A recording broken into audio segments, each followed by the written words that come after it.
Quelle jeunesse, quel amour de la vie, quelle chanson, quel artiste. Charles Dumont est avec nous.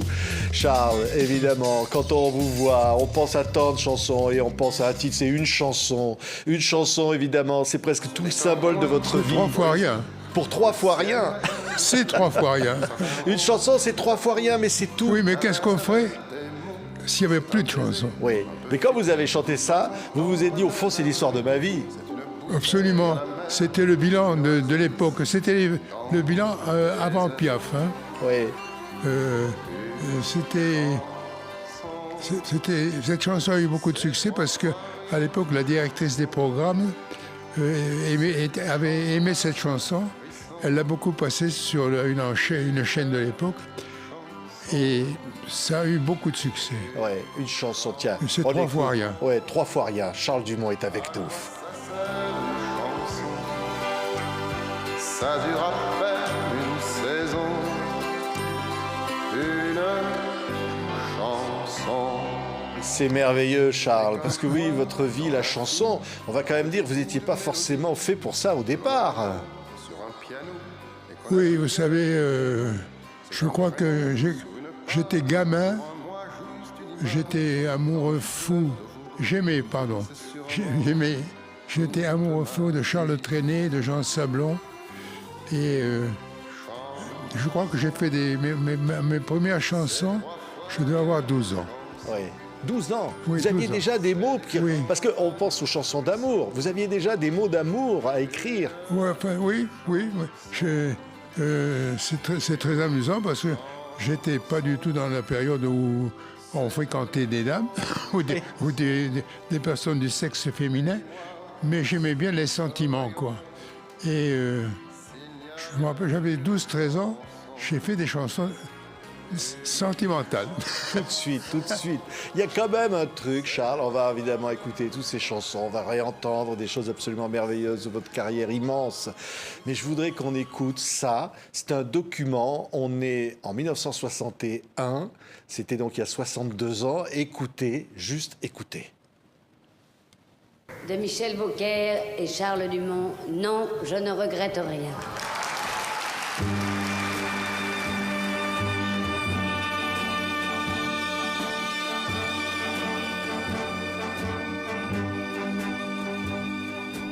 Non,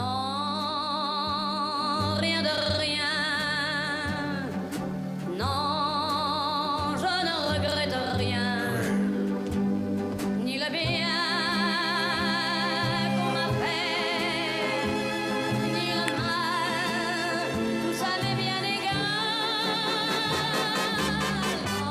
Vous étiez là dans la salle, Charles, quand Edith crée cette chanson, votre chanson, la chanson de votre vie. Oui, attention, elle a apporté beaucoup. Hein. Moi, j'ai fait une chanson, elle a fait un succès. Oui. Parce que quand vous savez, depuis, il y a 1000 personnes qui l'ont chanté et qui la chantent. Mais quand je l'entends, elle, je suis ému comme la première fois. Parce que c'est le miracle Piaf. Cette vérité, cet absolu, cette certitude dans ce qu'elle disait, elle est irremplaçable. Oui, irremplaçable, mais quand je dis l'émotion, c'est que là on entendait, c'est un enregistrement public, on est à l'Olympia, et là vous entendez ce miracle. Ah, mais je veux dire que quand elle a fait le récital en 61, elle a chanté beaucoup de chansons à moi. Je crois que j'ai pleuré pendant tout le récital. Ah oui. Ah oui, c'était trop. C'était trop. Vous savez, on n'est pas comme ça reconnu 60 ans après sa mort. Dans le monde entier, on connaît encore Edith Piaf. Je ne connais pas beaucoup d'artistes françaises, en tout cas, qui soient dans le monde entier. Vous allez aux États-Unis, j'étais il n'y a pas si longtemps, et j'ai vu une photo de Piaf chez un marchand de disques. C'est fou, hein. Ah, c'est incroyable. Incroyable. Elle nous aura quittés en 1962. En octobre 62, ça va faire 60 ans 60 ans. Quand même, vous vous imaginez, vous arrivez à vous rendre compte de ça? Ah, non, mais merci. Merci d'avoir été cette femme extraordinaire qu'elle a été. Je ne pourrai jamais payer la dette que je lui dois. Parce que la dette affective qu'elle m'a apportée, ce qu'elle m'a apporté dans ma vie, dans toute ma vie, parce qu'aujourd'hui, si j'ai la chance d'être parmi vous, c'est aussi encore grâce à elle. Et cette bénédiction Édith Piaf m'a permis de traverser ma vie jusqu'à aujourd'hui avec l'estime de pratiquement tous les gens avec qui j'ai travaillé. Merci encore, merci Édith. Oui, écoutez, là, encore sur scène, la voix. De Michel Beaucaire et Charles Dumont, Mon Dieu.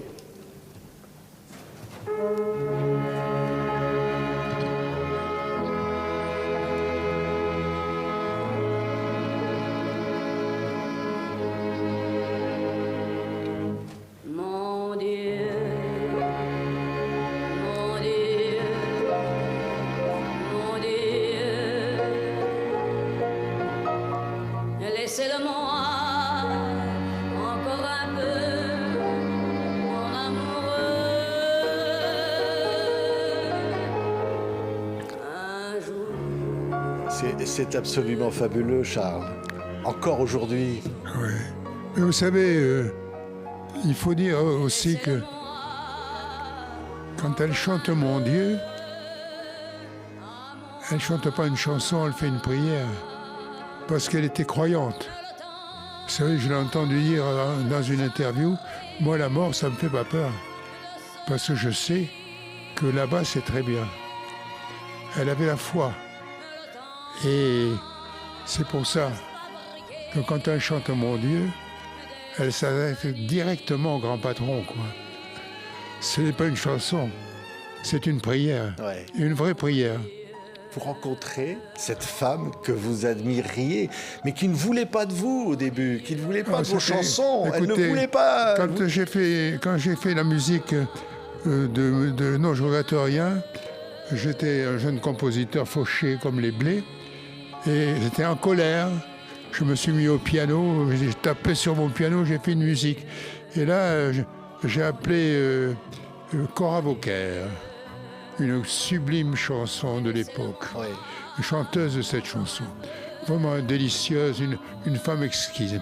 Et son mari était un grand auteur, Michel Vauquer. J'appelle Cora Vauquer, je lui dis, j'ai fait une musique, est-ce que Michel, vous me ferez des paroles? J'étais un jeune compositeur, hein. Lui c'était déjà un grand auteur. Il est venu me voir, il me dit oui ça me plaît. Il est reparti chez lui, il m'a appelé une petite semaine après en me disant bon j'ai fait les paroles sur votre chanson. J'ai dit ah oui merci monsieur Vauquer, oui. Et comment ça s'appelle? Il me dit ça s'appelle Je ne regrette rien. Ah j'ai dit j'aime pas. Ah vous aviez du nez, hein? Oui. Bon, il me dit bon mais ça fait rien. Je dis j'aime pas, mais je lui dis pas. Bien. Quelques jours après, il m'appelle et il me dit vous savez, avec la chanson Je regrette rien, j'ai rendez-vous avec Édith Piaf. Alors je lui dis ah bon? Oui. Mais j'ai dit moi, je veux pas y aller. Je veux pas voir Piaf. J'avais fait 2-3 chansons pour elle, elle m'avait jeté chaque fois comme quantité négligeable. Non, je veux pas y aller. Il me dit, écoutez, vous n'avez pas le droit de ne pas y aller. C'est la plus grande chanteuse de l'époque, il faut y aller. Bon, pour faire plaisir à Michel Vauquer, je vais 63 boulevard Lannes, chez Édith. Là, on ouvre la sonne chez Édith, c'est la femme de ménage, la femme de sa secrétaire qui vient, qui ouvre la porte, qui fait « Ah, qu'est-ce que vous faites là ?» Michel Vauquer a dit on vient pour le rendez-vous que nous a donné Édith. Elle dit ah non, mais elle ne peut pas vous recevoir, elle est fatiguée. Et alors Édith ne va pas être très loin. Elle a entendu. Elle dit puisqu'ils sont là, laisse-les rentrer. Et on est rentré dans l'appartement d'Édith. Et là, elle a salué Michel Vauquer, qui était un auteur notoire. Et moi, elle m'a fait un petit coup de tête. Entendu, je vous connais pas. Et j'ai joué ma chanson une première fois. Bon, je ne voulais pas me la rejouer. Hein. J'ai rejoué la chanson, toujours en colère. J'avais 29 ans. Hein. Toujours très, très... Et quand j'ai fini la deuxième fois de jouer la chanson, elle me dit « Jeune homme », elle se tourne vers moi. Et cette femme qui, indiscutablement, je lui plaisais pas. Je n'étais pas son style. Et je me retourne vers elle quand la seconde fois, et c'est plus la même femme.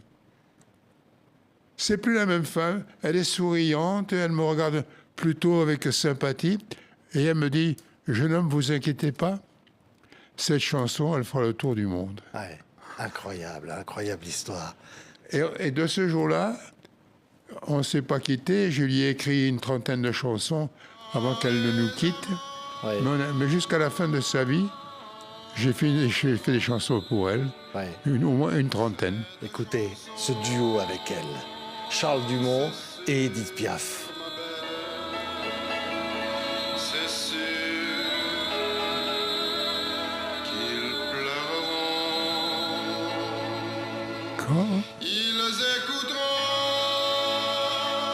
les mots d'amour que tu disais.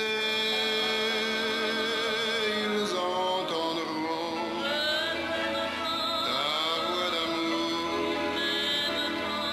quand tu m'aimais. les amants, Ouais, les amants. Alors les paroles sont d'Édith Piaf. Hein. Ouais. C'est des paroles magnifiques. L'idée de faire une seconde voix, c'est une idée d'Édith Piaf. C'est même pas l'orchestrateur qui... C'est une idée d'Édith. Et quand elle m'a... je lui ai montré les amants, elle m'a dit... j'ai dit, mais c'est une chanson pour deux personnes. Elle me dit, oui. J'ai dit, mais avec qui vous voulez la chanter? Elle me dit, avec vous. Oh, j'ai dit non. Oui, à la fin de ma collaboration avec elle, on se tutoyait, mais au début, on se voyait. Avec vous? Oh, je dis, oh non, moi je veux pas chanter. Hein. J'ai pas le physique, j'ai pas la voix, j'ai pas envie. Ça a duré 2-3 jours. Le troisième jour, elle me dit, bon alors, pour les amants, qu'est-ce qu'on fait? Vous voulez plus chanter? Je dis, non, je veux pas chanter. Alors écoute, si vous voulez pas chanter, la porte est là, vous pouvez partir. On arrête là notre collaboration. Je suis pas parti. Vous avez bien fait, Je Charles. suis pas parti. Mais, Je oui. suis resté, j'ai écrit 30 chansons jusqu'à sa mort. Ouais, Jusqu'à la dernière minute de sa vie. Oui, jusqu'à la fin. Bobino, 1962. Et là, il y a effectivement une relation qui se crée avec elle, qui est quand même très forte, Charles. C'est une amitié amoureuse, c'est quoi? Qu'est-ce qui Alors, vous unit? Parce que beaucoup de gens pensent que vous avez été, comme la chanson le dit, beaucoup Oui, pensent non, que vous mais- avez été son amant. Oui, mais je dis ça. Oui, mais je comprends. Je comprends que ça plus les mauvais, ça plus le côté mesquin des mauvaises langues. Mais laissons ce côté-là. Aussi, d'une façon générale, on confond aimer et amour. On peut aimer sans être amoureux. On peut aimer parce qu'on estime, parce que on doit X, Y, Z, mais ça ne veut pas dire... Bon, et je vais même plus loin. On peut aimer et quelque part avoir un sentiment amoureux. Oui, c'était le Mais cas avec Edith. mais de l'amour qui passe par le mot aimer au lit, il y a un abîme. Oui. Il y a un abîme. C'est pour être le sujet d'une de vos chansons, ça. Hein. Il y a un abîme. Ce n'est pas l'amour. L'amour ne se borne pas à la sexualité. Oui, même si Edith avait beaucoup d'amants, ça c'est vrai. Oui, mais alors là aussi, on va lever une option, si vous permettez, pour les gens qui nous entendent. Edith a eu pas mal d'hommes dans sa vie, mais moi donc j'étais là. Pour les derniers en tout cas, pour les 2-3 derniers, j'étais là. Je peux vous dire que tous ceux que j'ai vus autour d'elle, c'était des piques-assiettes. C'était des gens qui étaient là. Non pas parce que c'était une vampe pour le sexuel, c'est parce qu'elle était la plus grande chanteuse de son temps, Oui. qu'elle bouleversait tout le monde, qu'elle était adorée, qu'elle était très aisée financièrement et qu'elle était généreuse. Elle avait une cour, quoi. C'est ça, au fond, C'était la autour cour. d'elle. C'était Mais la cour. elle aimait ça, Et alors peut-être. après, elle a eu... Ce n'était qu'une femme. Hein. Après, elle a eu la faiblesse avec peut-être 2 ou 3 de les croire. Peut-être. Je veux le croire. Je pense que pour 2 ou 3, elle les a vraiment aimés parce que c'était ou beau garçon, ou gentil, ou qui lui apportait quelque chose, mais quelque chose qu'on partage quand on couche avec. Oui. Moi, j'étais marié, j'avais des enfants tout petits, j'adorais ma femme. Le contact que j'ai eu avec elle, c'était vraiment, je peux dire franchement, aujourd'hui encore, j'aime beaucoup, beaucoup Édith Piaf. Je lui dois tout, je lui dois toute ma carrière. Donc comment ferais-je pour ne pas l'aimer? Donc je l'aime, mais je peux vous affirmer que jamais, au grand jamais, je n'ai pensé avec elle de partager Oui. une chambre. Mais au-delà de ça, Charles, elle avait besoin d'amour, elle manquait d'amour, Oui, Edith. C'est mais- son enfance, c'était Oui, quoi? Il y avait une blessure oui, éternelle mais- en elle. mais je peux vous dire, il m'est arrivé pendant l'époque où je l'ai connue, les 3 ans où je l'ai connue, par exemple, un soir de Noël, et c'était déjà l'immense Piaf, hein, j'ai quitté ma femme et mes enfants pour aller lui dire un joyeux Noël. Elle était toute seule le soir de Noël. Bon, il y avait Daniel Bonnel, il y avait son chauffeur, mais elle, il n'y avait personne le soir de Noël. Oui, Si j'étais pas venu, il n'y avait personne. Edith, joyeux Noël. oui. Non, elle était très très seule. Alors, il faut dire aussi qu'elle était difficile. Elle avait un caractère, Oui. quand même. Elle n'aimait pas beaucoup les histoires grivoises et tout ça, les blagues qui étaient douteuses.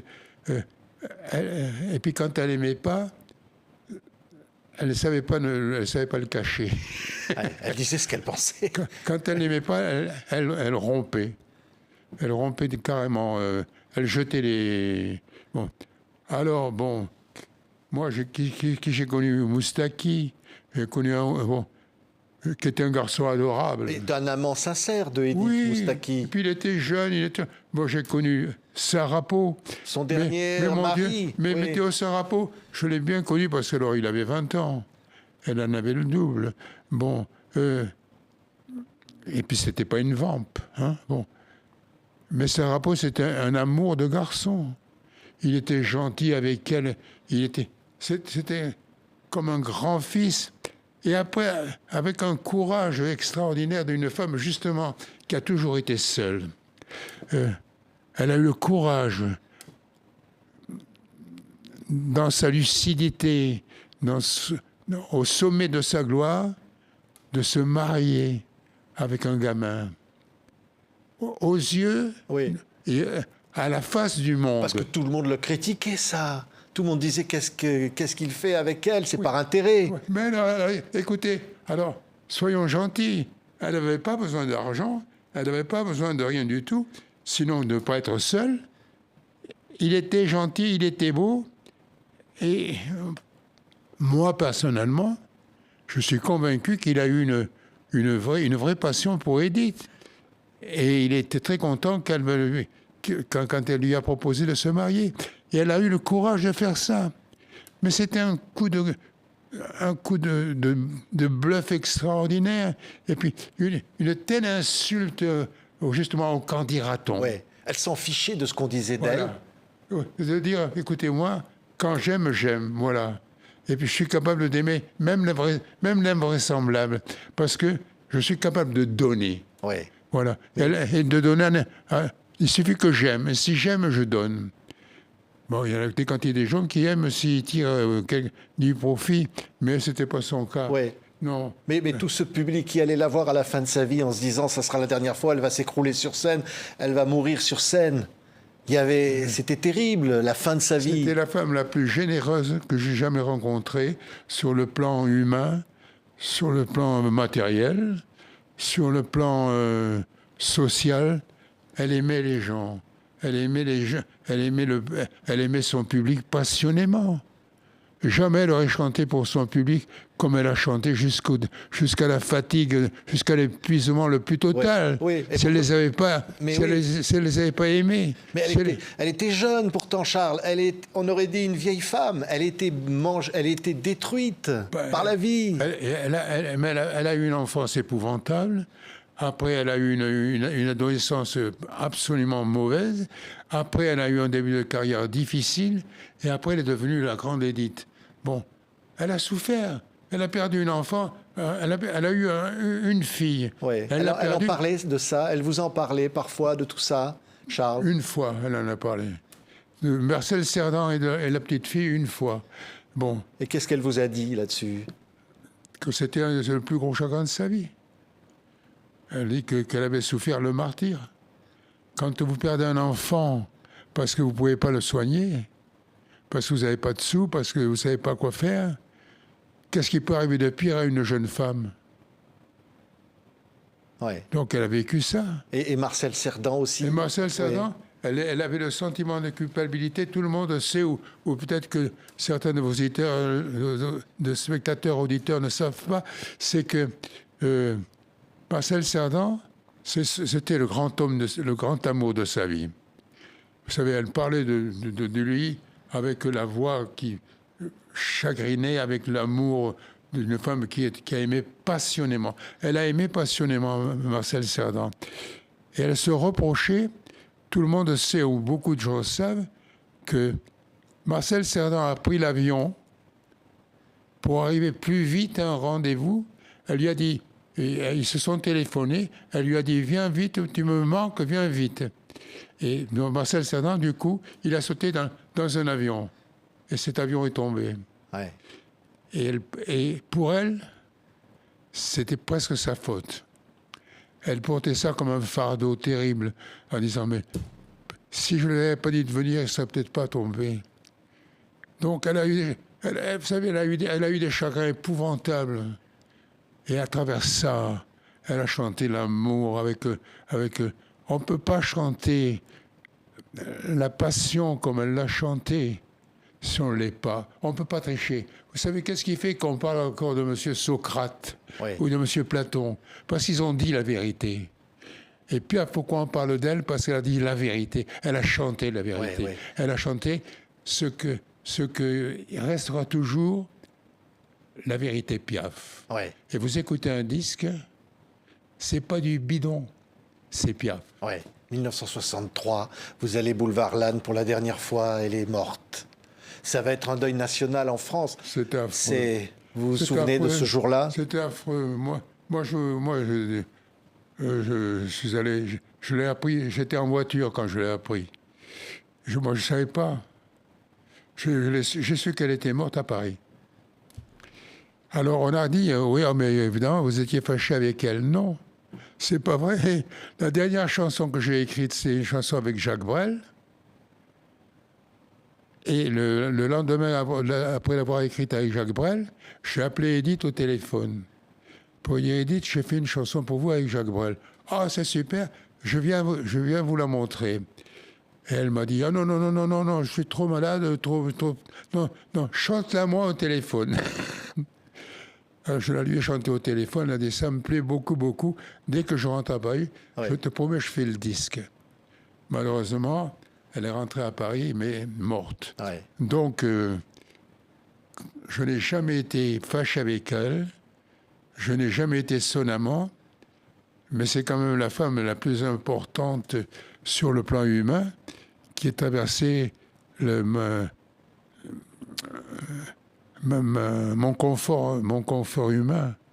Parce que tout ce que je fais, tout ce que j'ai pu faire, tout ce que j'ai pu écrire, il y a toujours la référence Édith. Hein? Ouais. Même si j'écris le contraire de ce qu'elle était. Parce que c'est elle qui a dit que j'avais du talent. Mais avant elle, j'ai connu des gens qui ne m'aimaient pas du tout. Mais la chanson avec Brel, pour elle, ça s'appelait « Je m'en remets à toi Oui, alors là, Ouais. c'est la chanson la plus amusante du monde. Parce que, donc, j'ai une conviction qui consiste à dire une chanson, c'est comme une histoire d'amour. Vous n'êtes amoureux que quand vous pouvez partager cet amour. C'est quand il y a l'autre. Quand vous partagez, c'est l'amour, le partage. Et une chanson, c'est pareil. Une chanson, vous faites une chanson, elle est à vous, oui, mais elle ne devient un succès que le jour où elle rencontre son interprète. C'est quand elle rencontre son interprète qu'elle devient un succès. Sinon, elle est jamais. Sinon, alors, je m'en remets à toi. J'ai 20 disques de Je m'en remets à toi. Bon, pas mal. Mais il en manque un. » Ouais, c'est Edith Piaf. C'est moi qui ai dit Pierre. Ouais, ouais. Et Mais en c'était plus- Brel. C'était Brel. Brel était heureux que cette chanson puisse être, ben, on de l'a- faire une chanson pour Piaf. On l'a fait dans une boîte autour d'un verre. Ah oui. Oui, oui. J'étais dans une boîte où il y avait une dame qui me plaisait beaucoup et qui était une amie. Et Brel était au bar. Et je suis allé au bar pour dire bonsoir à cette amie. Et Brel était au bar, à Marseille. Et bon, je l'avais rencontré avant parce que quand il n'était pas encore une grande star, il chantait à l'échelle de Jacob, rue Jacob. Et bon, donc je l'avais connu bien avant qu'il soit une star. Donc on était on se tutoyait. Alors, je bois un verre là, puis j'avais rendez-vous. Bon, je dis je m'en vais, et j'avais rendez-vous chez Edith. Et au moment de sortir, je dis à Brel, tu sais, il faudra qu'un jour on fasse une chanson à Edith. Et j'étais presque sur le pas de la porte pour sortir de la boîte. Et il me dit, mais viens. Je suis allé au bar. Ah, reprendre un autre verre, alors, si j'ai bien compris. Hein. Je suis revenu au bar. Et là, il a pris le carnet du barman, le crayon, et il a écrit. Alors, je ne peux pas vous dire combien de temps. Je ne sais pas, parce que pour moi, c'est un...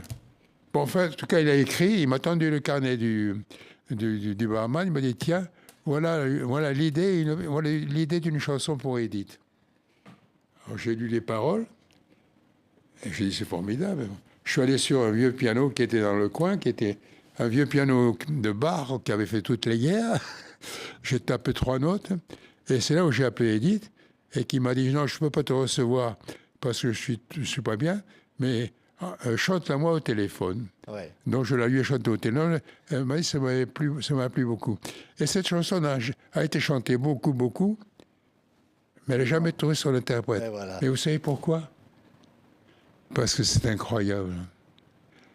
Cette chanson, qui est une chanson avec des paroles de Jacques Brel merveilleuses, une musique assez réussie, qui a été chantée par quelques chanteuses de qualité. Il m'a fallu arriver presque à mon âge, il y a 4-5 ans, pour me rendre compte que je me trompais. Cette chanson, en réalité, c'est pas une chanson, c'est un duo. C'est une chanson qu'il faut chanter à 2. Et donc, si on la chante tout seul, ou toute seule, ça ne veut rien dire. C'est un homme qui dit « je m'en remets à toi », et l'autre après qui dit « je m'en remets à toi ». C'est comme s'il y avait un dialogue avec Piaf à distance, Charles. Elle est comme présente, Charles. Le disque là, voilà, ça c'est le dernier album de Charles Dumont. On va entendre encore des voix. Vous avez écrit encore pour tellement de gens. Tiens, on va en entendre une là, une chanteuse qu'on aime. Alors, parfois, vous écriviez vos premières chansons pour d'autres avec des pseudos, hein, Charles? Rarement, seulement quand on me le demandait. Oui. Tcha, tcha, tcha. Monsieur le juge, si je suis là, c'est au métro, c'est Babylone que j'ai connu Pantaléon. Il m'a dit, je vends des bananes et des cigares à la Havane. Je suis le roi du tcha-tcha-tcha. Oh, Je mais je peux. t'apprendrai comme tu voudras. Voilà, le Pantaléon, c'est pas dans, c'est vous qui avez écrit ça. Si, Mais si. on reconnaît pas votre plume là. Vous êtes capable de, Vous savez, j'ai été au conservatoire. oui, vous J'ai êtes capable de appris- tout J'ai appris la écrire. musique. Ah oui, oui, oui. Alors, j'ai appris la musique et j'ai toujours été curieux. Je n'ai jamais été un pianiste extraordinaire, mais je pianote quand même. Donc, non. Et puis, Edith n'était plus là. Hein, il Oui. fallait- Alors il y avait donc Annie Cordy qui remplaçait Edith Oui, Piaf. mais vous savez que c'est une belle artiste. Hein. Ouais, Non, mais je renis personne. Hein. ouais. Parce que je n'ai vu que des interprètes formidables. Luis Mariano. On va en entendre, tiens, on va en entendre une autre voix. Celle-là, alors là, bien sûr, nous a quittés beaucoup trop tôt. Hein, vous lui faites chanter Gitane. Écoutez Dalida. Gitane, gitane, gitane, devant le grand café aux tables ennuyées, tous s'est ensoleillé quand elle est arrivée. Là, l'accent, là, sur votre chanson, là, Charles. C'est Gitane. Ouais. Oui, mais j'ai connu Dalida avant qu'elle ne soit Dalida. Ah oui, Voilà, ce disque-là, elle n'était pas encore Dalida. oui, oui. Alors, elle était comment? Elle débutait, l'arrivée de son Égypte? C'était une jeune femme magnifique. Elle était belle de chez belle. Vraiment. Elle est arrivée et elle voulait être mannequin. Elle n'avait pas envie de... C'était pas prévu qu'elle de devenir chanteuse. Et puis, bon, on s'est connus. J'ai dit pourquoi tu chanterais pas. Et puis elle a rencontré un chanteur qui lui a fait des... Bon. Et puis un jour, elle a fait, une audition à l'Olympia devant Bruno Cocatrix et un producteur. Elle était tellement belle. Ils en ont fait une star. Oui. Mais elle avait tout Et le producteur est tombé fou d'elle. Elle avait tout Mais pour elle. et entouré de drames aussi, quand même, dans sa vie. Parce que ce fameux producteur finira par se suicider aussi. Parce hein. parce qu'elle était trop vivante. C'était un virus. Un virus d'amour, un virus de talent. Mais elle savait ce que c'était que le besoin. Donc quand elle a eu la chance d'avoir du succès, elle a su vivre avec. C'était une merveilleuse personne. Ouais. Dalida, bravo, merci. Moi, elle m'a chanté 2-3 chansons, et puis après, elle est devenue là. Mais j'en ai que d'un souvenir ébloui. Ouais, on entend une autre voix, vous l'avez cité, c'est Luis Mariano. Alors, Luis Mariano, c'est le soleil. Ça, encore une chanson de vous, le Guerriero, hein, chantée par Luis Mariano, Charles. Alors ça, c'était bien après.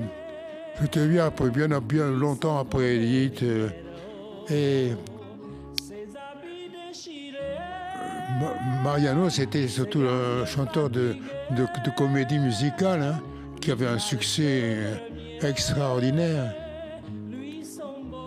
Et un jour, quand j'ai eu fait le Guerriero, avec un auteur qui le connaissait, il m'a pris un rendez-vous. Je suis allé chez lui, dans la banlieue parisienne. Et là, je suis tombé chez un monsieur adorable, gentil, bien élevé. Vous savez, souvent quand on fait une chanson, on la montre à des artistes, ils font tout ce qu'ils peuvent pour vous dire « Oui, mais ça c'est bien, mais ça me plaît pas. »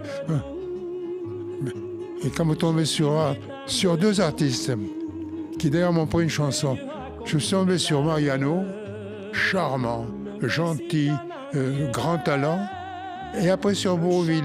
Ouais. Bourvil, pareil. Je suis arrivé chez Bourvil, je m'attendais à le grand acteur, mais un ami. Joue-moi ton truc là. Bon. Oh, c'est bien, oh, ça m'amuse beaucoup, je vais faire des gens simples. Ouais. Et Mariano, je suis sorti ébloui de chez Mariano. Oui, alors, Bourvil, vous lui faites chanter Notre amour en grève. Ah, ça, c'était déjà l'époque des grèves. Oui, mais ça c'était Bourvil. Il a fait un disque très amusant, très amusant. Et je lui ai montré le disque, il a beaucoup ri et il m'a dit bon, je vais l'enregistrer. Et il l'a enregistré tout de suite. Et il était au sommet de la gloire. Hein. Écoutez, tiens, on l'écoute quelques instants, Bourvil. Viens vite à l'usine, mettre en route la machine à faire le bonheur. C'était marrant, hein, c'était un cha-cha, c'était quoi? C'était un truc... Ah non, mais c'est... Vous savez, je voudrais qu'on retienne de cet entretien une chose extraordinaire, parce qu'on juge mal les artistes, souvent. Eh bien, je peux vous dire, moi j'ai travaillé vraiment avec des artistes, avec beaucoup d'artistes de grande qualité. D'ailleurs, tiens, on va entendre Juliette Gréco maintenant, vous lui avez écrit La propriétaire. Elle continuait, Charles. Par hasard, Ouais. il m'a aimé pour mes dollars. C'est pareil. Ouais. La petite frappe. Il croyait qu'il serait peinard. Que ce soit Juliette puisque je Gréco, l'ai dans mon plus que ce soit Barbara Streisand, que ce soit Annie Cordy, que ce soit Dalida, Il a fait toutes la ces cour personnes m'ont chanté des chansons. sans un regard pour mes apparts. Quand je suis allé montrer une chanson Vache, à Gréco, tu m'as on voulu me dit, oh, tu sais, elle est odieuse, tout ça.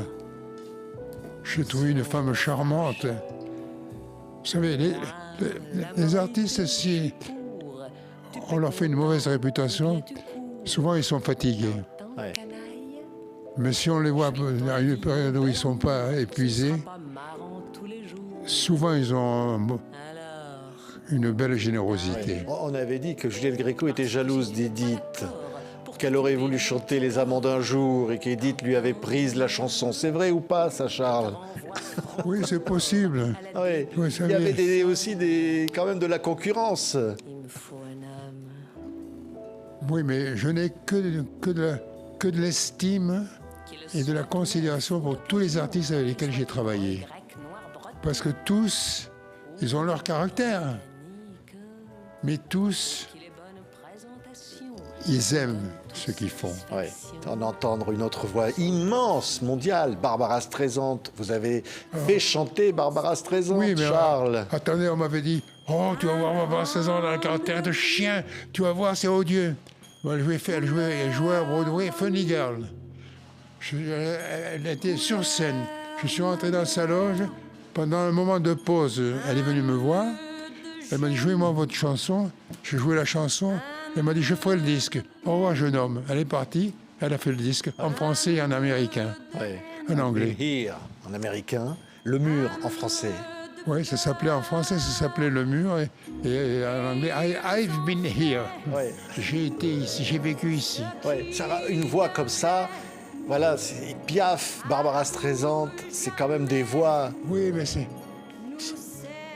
Je vous dis, je n'ai pas trouvé d'artiste qui n'ait pas été intéressant. Ils avaient des caractères différents. Mais il y a chez les artistes, quand même, les artistes de variété, je ne connais pas les autres, hein, mais chez les artistes de la chanson, il y a une grande angoisse, une grande peur et un grand amour. Ouais. Il y avait beaucoup d'amour chez Jacques Tati. Ça, c'est un disque magnifique. Vous faites la musique de ces deux derniers films, dont celui-ci, Trafic. Tati, qui était notre Chaplin français, enfin...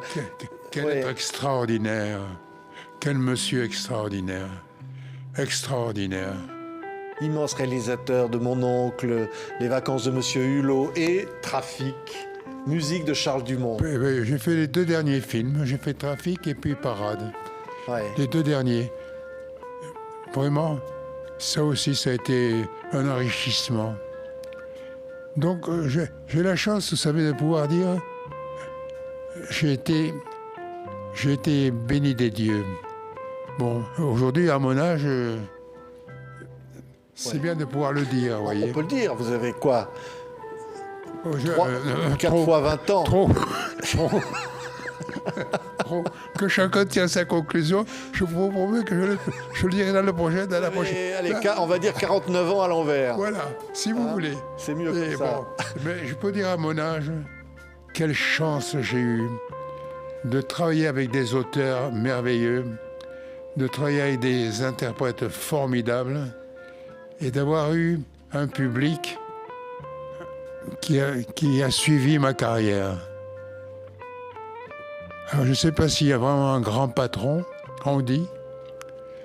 Alors, je lève les yeux vers lui et je dis « Merci, monsieur ». Il y en a un qu'on n'a pas beaucoup entendu, qu'on va entendre maintenant.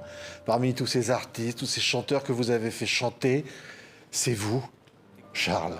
C'est votre voix, ce sont vos disques. Ce sont vos albums qui vont vous faire rencontrer un public immense. Ça, c'est la faute de Piaf. Oui, mais qui vont vous faire rencontrer, par exemple, là on entend « Je chante l'air du temps ». On entend la voix de François Perrier qui vous accompagne, qui dit un texte, immense acteur. François Perrier qui est au sommet de sa gloire, méritée.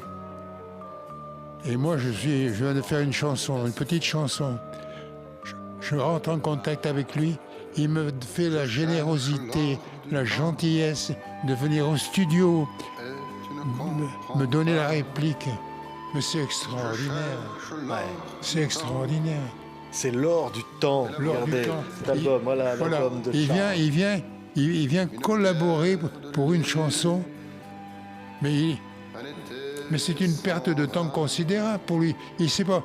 C'est simplement parce qu'il aime bien le texte et qu'il a envie d'être gentil avec moi. Ouais, quoi. des chansons magnifiques dans tous vos albums. Charles, on va en entendre une. Tiens, par exemple, Ta cigarette après l'amour. C'était ça. Vous chantiez l'amour, la sensualité. Vous chantiez vraiment les choses de l'intime. Je vous dis, l'amour, aimer et l'amour, c'est pas forcément le sexe, mais le sexe, ce n'est quand même que l'aboutissement. Oui, mais non, mais attendez, la chanson, elle dit Ta cigarette après l'amour. C'était culotté de chanter ça. Parce que c'est la vérité. ça arrive quand même. Oui. Toutes les vérités ne sont pas bonnes à dire, mais il y en a quand même qu'il faut dire parce que c'est des grands moments, quoi. Ouais, écoutez, c'est la voix de Charles. La nuit retire ses marées, je n'ai plus rien à déclarer. Dans le jour, j'entre les mains nues. Ta cigarette après l'amour. Charles Dumont, encore un disque, là, voilà, une femme, tant d'autres chansons. Tiens, toi, la femme mariée, alors ça, vous chantez l'adultère, Charles. Oui. Vous chantez Oui. vous chantez l'homme qui a rendez-vous avec la femme mariée. Cette chanson, elle a très bien marché, mais j'en suis pas fier. Ah bon? Pourquoi?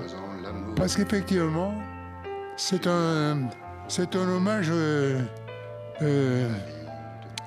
C'est un hommage à la trahison, à l'inceste. C'est un peu puéril ce que je vous dis là. Mais ça peut arriver, c'est la preuve que je le chante. On peut tomber amoureux d'une femme mariée, Ouais, mais c'est pas bien de s'en vanter. c'est vrai. Tout peut se chanter. Écoutez la voix de Charles. Toi, la femme mariée. Toi, la femme mariée, Que jamais que je plais. que jamais qui me plaît. Malheureusement, ça arrive. Mais c'est malheur. C'est dommage, quoi. Je vous demanderai pas si c'était inspiré de votre vie. Hein. Non, Charles, Ah, non, on non, reste, non. Ah, non, on je- reste- vous inspirez de vous raconter la vie des autres. Hein. Je vous jure que c'est pas une vérité. Ça aurait pu être vrai. Oui. Ce pourrait être vrai, mais en tout cas, ce n'était pas du temps de cette chanson. Et cette chanson n'est pas une confession. Ouais, tiens, là, voilà, ça c'était lettre à une inconnue. Et au fond, Charles, vous vous adressez aux femmes, beaucoup quand même, aux hommes, mais aux femmes beaucoup. Écoutez, C'est quand même quelque chose. Franchement, j'ai toujours eu un meilleur contact avec les dames qu'avec les hommes. J'étais un homme, comment dirais-je, qui avait besoin. Je dis tout le temps une chose assez terrible d'ailleurs. On est le fruit d'un homme et d'une femme. Moi, je suis l'enfant d'un homme. J'ai eu un père que j'honore encore tous les jours. Et j'ai eu une mère qui était un peu à côté. Attention, seulement un tout petit peu à côté par rapport au père. Et c'est peut-être ce besoin de compensation que j'ai eu toute ma vie, de l'amour des femmes. Parce que, contrairement à ce qu'on peut croire, je suis un défenseur acharné des femmes. Parce que, pour moi, c'est elles qui font la vie. C'est elles qui donnent la vie. C'est pas les autres. Écoutez, cette musique, la musique, avec la musique. Moi, là. je respecte les femmes plus que n'importe quoi Ouais. ou n'importe qui. Parce que ce qu'elles donnent, c'est la vie. Ouais. Il y a quelque chose que vous respectez par-dessus tout, Charles, c'est le public. Je me souviens de Bobino, c'était parmi les derniers spectacles. Et le public qui vous a ovationné, vous a dit merci. Merci pour toutes ces années. Merci pour toutes. Merci pour toutes ces chansons, parce que les chansons, c'est des cadeaux. C'est des choses qui vont rester, qui resteront longtemps encore après. Écoutez, je ne sais pas si c'est des cadeaux, je ne sais pas si elles resteront longtemps, mais en tout cas, je les ai toujours écrites, pensées, réalisées avec le meilleur de moi-même. C'est-à-dire que je n'ai jamais fait une chanson en disant « ça va me rapporter autant ». Il n'y a pas une seule chanson que j'ai écrite en disant « oh oui, ça c'est une chanson, ça va me plaire ». Et ça me fait énormément plaisir quand vous me dites c'est un cadeau. Car en fait, c'est vrai. J'ai toujours fait des chansons comme on les donne, pas comme on les vend. Ouais. Merci, Charles. Il y en a une qui va rester.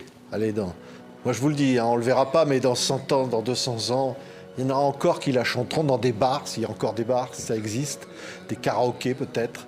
Ils chanteront « Non, je ne regrette rien ». Et là, c'est avec vous, c'est votre voix, Charles, qui chante cette chanson immortelle.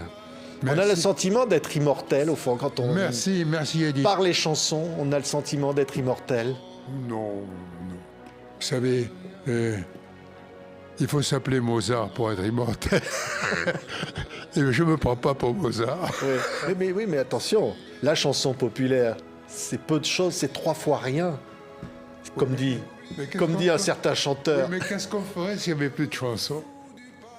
Ça. La chanson, c'est la maîtresse. C'est pas l'épouse. Merci. Charles Dumont était avec nous aujourd'hui. Sacré Charles Dumont. Merci infiniment, Charles. Merci. Merci pour ces cadeaux. Merci. Écoutez, merci infiniment de m'avoir reçu parce que je ne sais pas si vous avez remarqué, mais je n'ai dit que mes vérités.